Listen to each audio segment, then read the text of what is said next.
Olá, povo de Deus, a paz do Senhor. Quero trazer hoje, neste vídeo, um esclarecimento sobre algo que está acontecendo no meio da sociedade. E algumas pessoas têm um pensamento totalmente distorcido daquilo que está na palavra de Deus e daquilo que o povo de Deus fala. Por exemplo, muitos dizem que a igreja é meia do contra sobre a questão do sexo. E isso não é verdade. A igreja não é contra o ato sexual, até porque o próprio Deus a qual nós servimos foi que instituiu o casamento e que fez o sexo.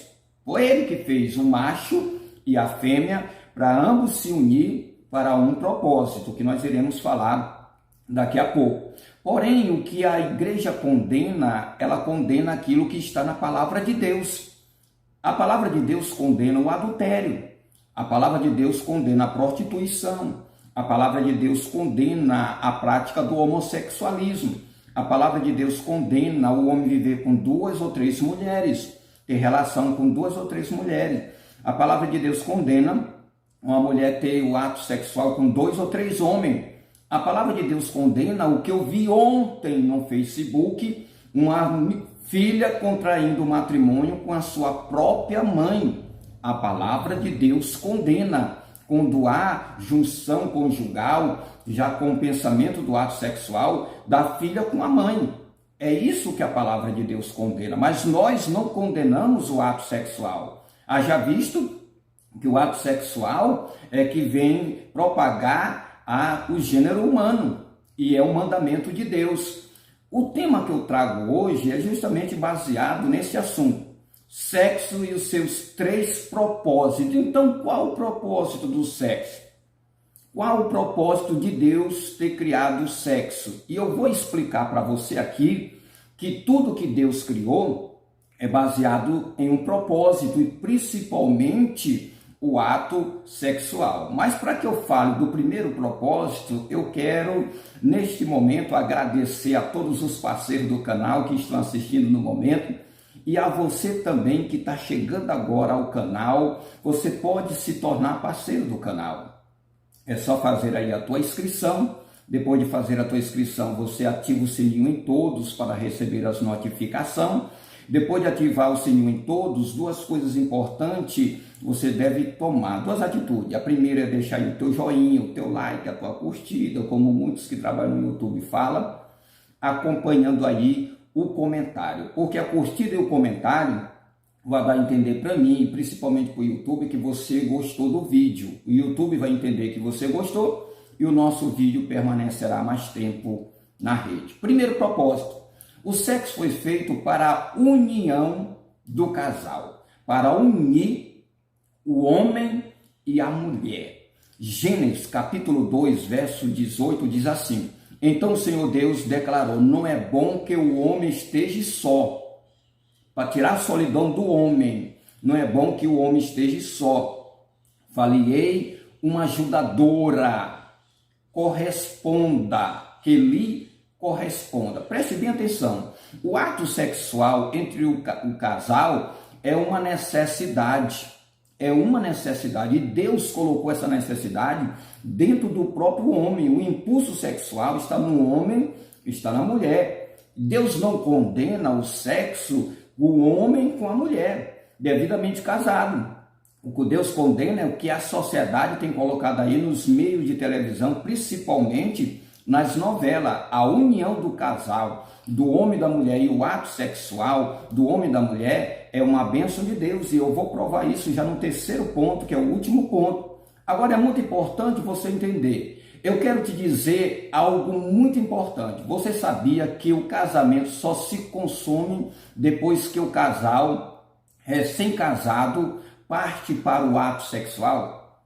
Porque no momento dali que ele está contraindo o matrimônio, é a cerimônia de casamento. Mas o casamento propriamente dito vai dar quando tiver a junção do homem com a mulher no ato sexual. Ali eles estão selando diante de Deus e diante de si mesmo, do homem para com a mulher, aquilo que eles fizeram na cerimônia do casamento. E isso é bíblico.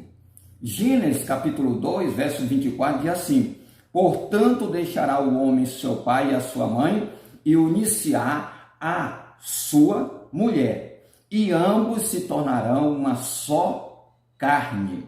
Uma só carne. Tornar uma só carne é ter um relacionamento de convivência conjugal? Sim.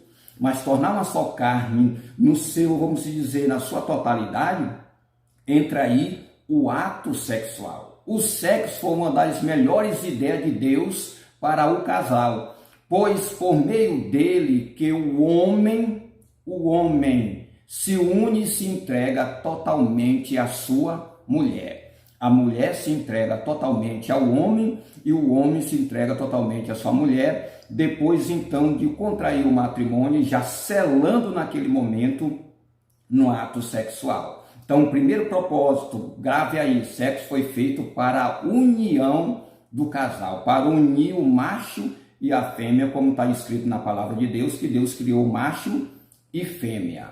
Agora, algo muito interessante já é no segundo ponto, no segundo propósito: procriação, construir uma família. Construir uma família. Preste bem atenção, que quando ele está dizendo assim, em Gênesis capítulo 2, verso 24, deixará o homem pai e mãe e unir-se à sua mulher, e ambos se tornarão uma só carne, para contrair ali o matrimônio e ali da propagação ao gênero humano. O que isso quer dizer? É o ato criador do eterno Deus através do homem. Ele dotou o homem a capacidade reprodutora, tanto no homem como na mulher. A capacidade reprodutora está no homem e também na mulher. E quando os dois se unem ali no ato sexual, os dois então estão proporcionando, formando o gênero humano. Olha o que a palavra de Deus diz em Gênesis capítulo 1, verso 27 e 28. E criou Deus o homem à sua imagem, a imagem de Deus criou homem e mulher. Tanto o homem quanto a mulher, a imagem de Deus o criou. E Deus o abençoou e lhe deu uma ordem: frutificai e multiplicai-vos e enchei a terra. Preste bem atenção do que eu vou te falar. Deus não ia passar a eternidade dele criando boneco e soprando o sopro da vida. Deus criou o primeiro casal, juntou o primeiro casal, deu a ordenança de que eles fossem frutíferos e multiplicar e encher a terra.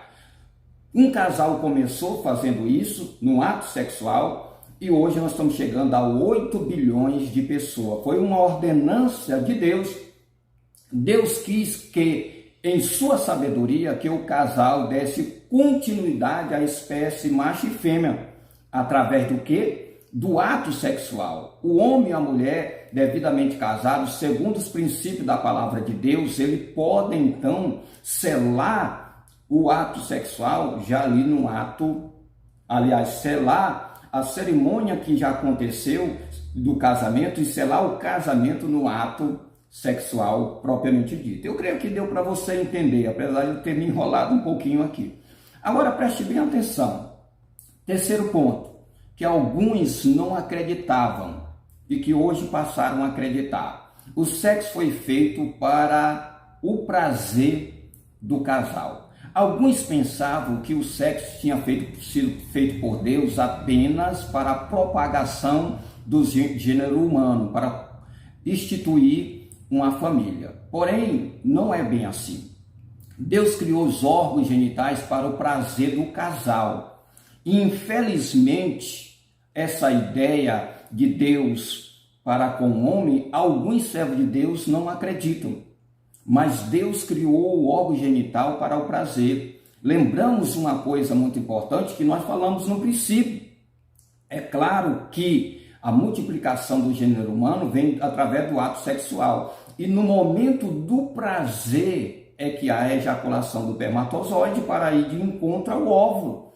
Então nós não podemos tirar aqui que Deus... Não, alguém pode dizer, não pastor, é só para a procriação.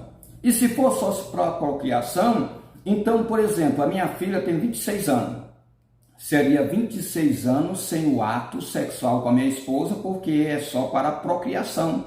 São 26 anos que a minha esposa desligou, porque eu entendo que ela fez foi desligar, não foi ligar como alguns médicos falam, né? É um pensamento meu.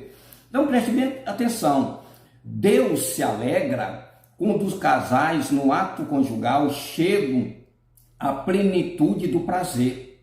Deus se alegra porque ambos de fato deram-se um ao outro. E eu tenho um versículo da palavra de Deus para mostrar para você. Hebreus capítulo 13, verso 4 diz assim: venerado seja entre todos os matrimônios e o leito sem mácula. Preste bem atenção. Matrimônio e leito, ato sexual. Porém, aos que se dão à prostituição e ao adultério, Deus o julgará. Deus o julgará. Em outras versões diz assim: bendito seja entre todos os matrimônios o leito sem mácula. Bendito seja o matrimônio e o leito sem mácula. Eu fui ver aqui essa palavra venerado, diz o seguinte, ela vem do latim, que quer dizer ação de reverência, de ter uma grande admiração. Deus fica admirado quando o homem ou a mulher está no ato sexual daquilo que ele próprio Deus mandou. E nesse mesmo versículo existe algumas Bíblias que diz assim, bendito ou abençoado, então isso quer dizer que quando nós estamos no ato sexual, o homem e a mulher devidamente casado, é uma bênção de Deus e Deus se faz presente. Agora, o que Deus abomina e que a Bíblia abomina e que nós não concordamos é o ato sexual do homem para com o homem, da mulher para com a mulher, ou muitas das vezes, que aconteceu aí, que está no YouTube, que é com a filha, com a mãe com a filha, ou o homem com 2, 3 mulheres, ou a mulher com 2, 3 homens. É isso que o servo de Deus condena, porque a Bíblia condena e nós servimos o Deus que a Bíblia fala. Que o Deus eterno te abençoe. Se você concorda comigo, deixa aí o seu comentário. Se você não concorda também, você pode deixar o seu comentário.